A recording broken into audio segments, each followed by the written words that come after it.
On American job sites, no one asks for linemen's pliers.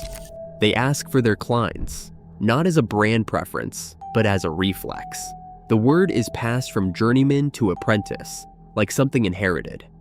Since 1857, electricians have refused to let this company die. Even as competitors sharpen, quality gets questioned, and the trade itself faces a future with fewer hands to carry it forward.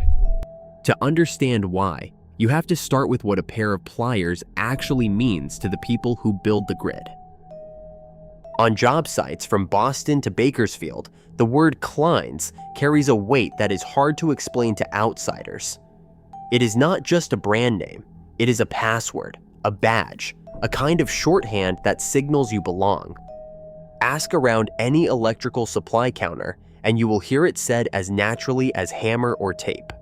The word has slipped into everyday vocabulary, showing up on crossword lists, in online forums, even in the way electricians introduce themselves. I'm a Klein man. There is a ritual that plays out in union halls and job trailers across the country. A veteran journeyman with hands rough from decades of pulling wire reaches into his bag and hands a pair of well-worn pliers to a young apprentice. Sometimes the handles are nicked and the logo is half faded. The gesture is quiet, but it means everything. It says, "You are ready. You are one of us." In some families, a set of scarred Klein side cutters has passed from grandfather to father to son, each generation adding its own marks and stories. Online, electricians post photos of these heirlooms, sometimes alongside tattoos of the same silhouette.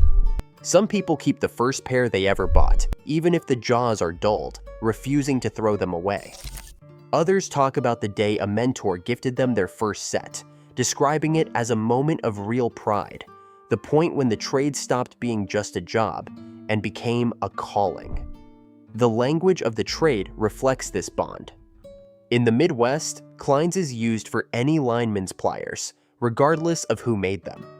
On the coasts, it is more likely to mean the real thing, stamped with the Klein name. In every region, though, the word signals a kind of trust. It is the tool you reach for when the job cannot go wrong, the one you lend only to someone you trust. Collectors hunt for vintage Klein tools, tracking serial numbers and provenance as if they were rare coins. Old catalogs, shop signs, and even crossword clues treat Klein like a piece of American industrial folklore. The company's family ownership, stretching back 6 generations, only deepens the sense that this is more than a product line. It is a legacy. For electricians, the ritual of gifting, the language, and the old tools tucked in battered bags all point to something larger. Loyalty to Klein is not just about steel and grips. It is about memory, pride, and the hope that some things, like the meaning of a good tool, will outlast the changes happening all around the trade.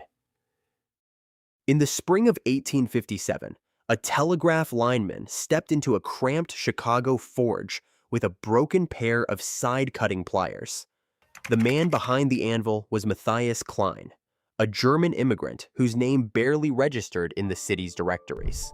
The lineman needed the tool fixed. No spares, no backup, just a job that could not wait. Klein examined the jagged break, then set to work. He forged a new jaw to match the surviving half, riveted the pieces together, and handed back a tool that would outlast both men. That moment, repeated in company lore and echoed in every corner of the trade, is more than a story. It's the seed from which a legacy grew. But legends demand proof. Historians and archivists have combed through the records, searching for the real Mathias Klein in a city teeming with blacksmiths and foundries. The 1857 Chicago Directory lists M. Klein, blacksmith, at 22 West LaSalle, a modest entry tucked between wagon makers and ironmongers. 3 years later, the 1860 U.S. Census records Mathias, age 34, occupation blacksmith, living with his wife Anna and 2 young children in the city's 8th ward. These fragments confirm the man and the trade, grounding the myth in the dirt and smoke of pre-Civil War Chicago. The city was changing fast. Telegraph lines snaked across rooftops, carrying news and orders from the stockyards to the rail yards. Linemen, often working alone, perched high above the streets, relied on their tools to splice copper wire and cut through insulation hardened by the cold. The need for a plier that could survive rough hands and rougher conditions was real. A brief notice in the April 1862 Chicago Tribune advertises Klein's newly forged side-cutting pliers for telegraph work, the earliest public mention of the tool. By 1868, Klein had filed a utility patent for an improved cutting pliers, describing a hinged jaw and a riveted blade, the same design born in that first repair. Early company catalogs, preserved in the Chicago History Museum, list Klein's side-cutting pliers, specially forged for telegraph and railway crews. The orders that followed, from Western Union and later the Bell Telephone Company, show how a single act of repair became the blueprint for a trade's most trusted tool. The myth of the broken pliers holds up under scrutiny, not as a fable, but as a moment when the needs of working people met the skill of a craftsman willing to answer the call. Today, historians and archivists point to these records as the foundation for everything that followed. The story of Klein's birth in the forge is not just company folklore. It is a documented handshake between a tradesman and a blacksmith, sealed in steel and memory. That handshake echoes every time a new apprentice wraps their hand around a set of pliers and feels the weight of a century-old promise. Telegraph lines did not just cross the American landscape. They stitched together a new kind of work. In the 1860s and 1870s, field crews from Western Union and, soon after, the Bell Telephone Company carried Klein's side-cutting pliers in battered leather tool rolls. Orders flowed in from company offices in Chicago, St. Louis, and Milwaukee, each shipment logged in ledgers now held in museum archives. These were not luxury items, they were survival gear. Linemen perched on icy crossbeams, splicing copper wire in wind and rain, learned quickly which tools could take a beating and still slice clean. By the late 1870s, Klein's name appeared on more than just pliers. The company introduced an insulated screwdriver set, patent number 96,215, designed for the new telephone circuits that demanded safer, more precise work. Early advertisements in trade catalogs promised protection from shock and boasted of handles wrapped in thick, tar-based insulation.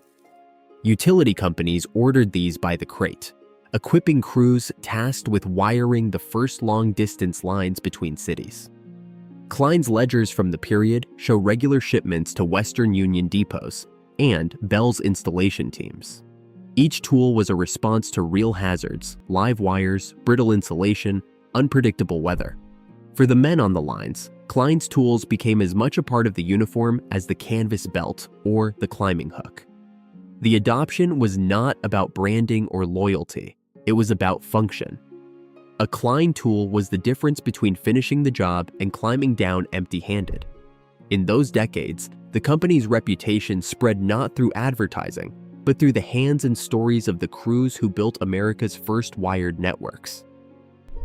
The silhouette of a lineman climbing a wooden pole, tool belt slung at his waist, first appeared on the cover of Klein's 1903 catalog.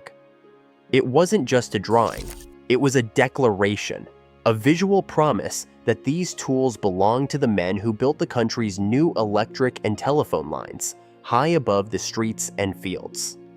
The emblem soon spread, stamped onto catalogs, printed on trade cards, and reproduced in the pages of the Electrical World in 1904, where it stood beside articles on the dangers and demands of aerial work. By 1912, the same figure was handed out at national conventions, a badge for the brotherhood of linemen who risked their lives so that cities could buzz with light and conversation. Photographs from early union newsletters capture crews at work, canvas belts cinched tight, Klein pliers glinting at their hips. In the April 1910 Bulletin of the International Brotherhood of Electrical Workers, a grainy image shows a lineman halfway up a pole, the familiar high-grip pliers tucked into his pouch. These weren't just tools, they were symbols, worn like medals. At the 1915 Chicago Exposition, Klein's climbing gear set stood behind glass, a point of pride for a trade that rarely sought the spotlight. As the decades passed, the climbing lineman emblem became more than a logo.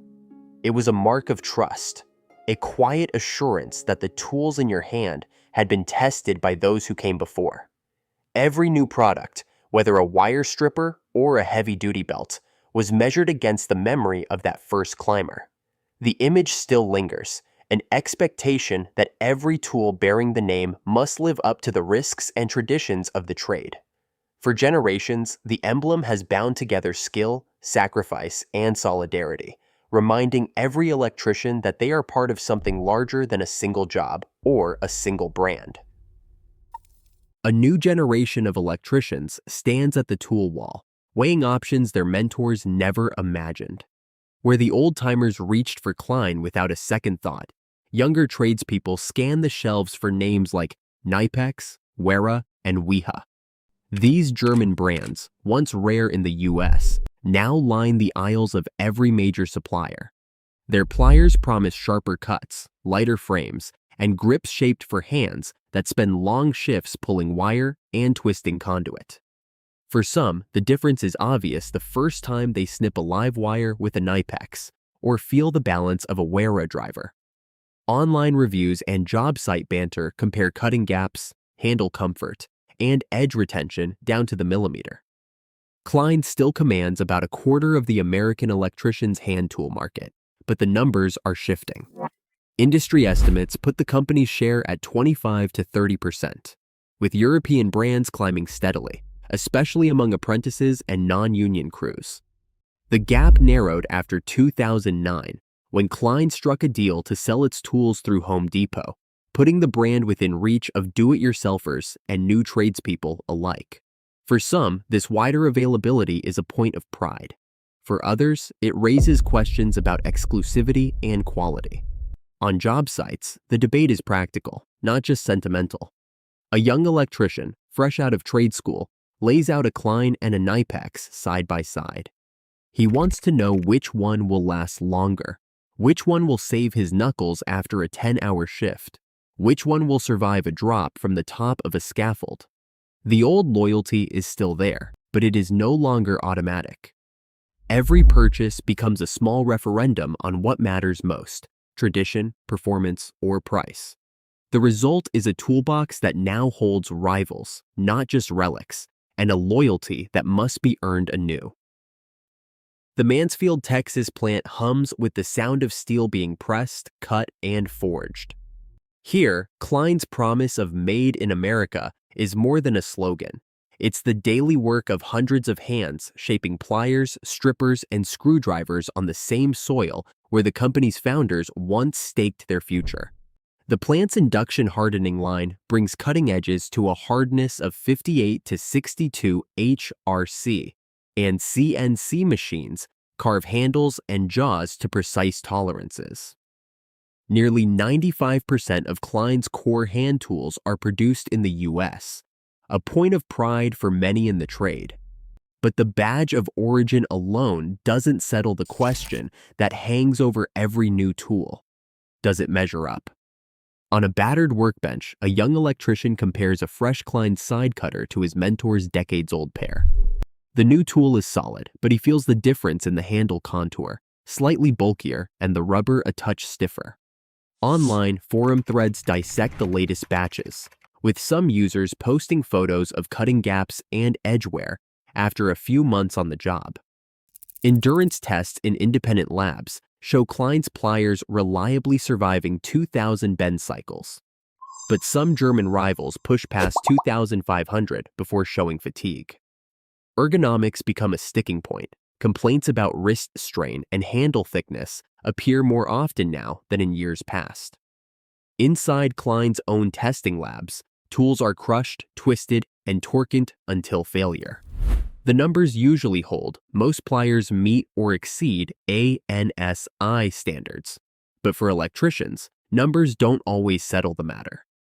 Veteran tradesmen argue the real test is a decade on the line, not 1,000 cycles in a lab. For every glowing review, there is a voice asking if the steel is as tough as it used to be, if the edge holds up after a winter's worth of wire cuts. Pride in American manufacturing runs deep, but the expectation that a Klein will outlast its owner is no longer taken for granted. The legacy is heavy, and every new tool is judged against it. Across the country, the demand for electricians is rising faster than the trade can fill its ranks. The Department of Labor reports a 3% increase in apprenticeship starts over the past 2 years, a hopeful sign, but not enough to meet what is coming. The Bureau of Labor Statistics projects a 9% growth in electrician jobs by 2034, outpacing the average for all occupations. Behind these numbers are the massive infrastructure plans driving the need: grid modernization, electric vehicle charging networks, and the push for renewable energy. Every new solar farm, data center, and substation adds to the list of projects waiting for skilled hands. Yet the classroom seats in apprenticeship programs are not filling quickly enough. The average age of a working electrician is now approaching 50, and retirements are accelerating. For every apprentice entering the trade, multiple veterans are hanging up their belts for good. Industry groups warn that if these trends hold, the United States could face a shortfall of tens of thousands of electricians within a decade. This is not just a labor statistic. It is a risk to the power grid, to new construction, and to the promise of a modernized, electrified future. In this climate, the meaning of a tool like Klein's pliers grows heavier.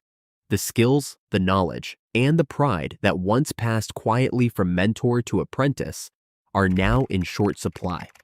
The numbers are clear. America needs more electricians, and the tools they carry are more than just steel. They are a link to a trade at risk of being left behind. A warning hangs over the trade, passed from mouth to mouth in union halls and job trailers. Dark by 2050.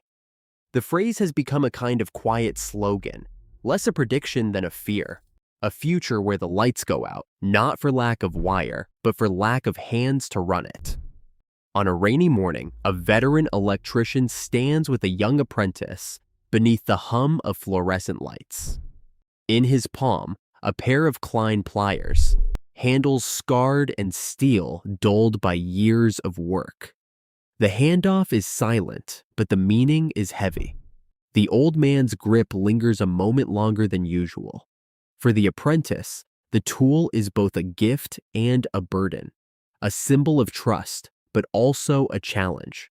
Will he be the one to keep the line alive, or will he be part of the generation that lets it slip? Industry leaders print the warning on banners at trade shows and slip it into speeches. If we do not train enough new electricians, the grid goes dark. It is not just about filling jobs. It is about passing on a craft, a set of values, and a sense of belonging that cannot be bought off the shelf. The ritual of the handoff, one pair of pliers, one story, one lesson at a time, stands in for everything that is at risk. Each exchange is a small act of defiance against the fear that the trade could fade away. The question lingers, unspoken. Can the symbol endure when the world around it is changing so fast? Or will the last pair of Kleins be handed down in a room already growing dark? On job sites across America, a pair of pliers still carries more than a brand. It carries a memory of dignity earned by hand. As automation spreads and skilled trades face historic shortages, what's really at stake isn't just the tool, but the story it tells about who still builds this country. The future of the craft depends on who's willing to keep that story alive. Share your thoughts below.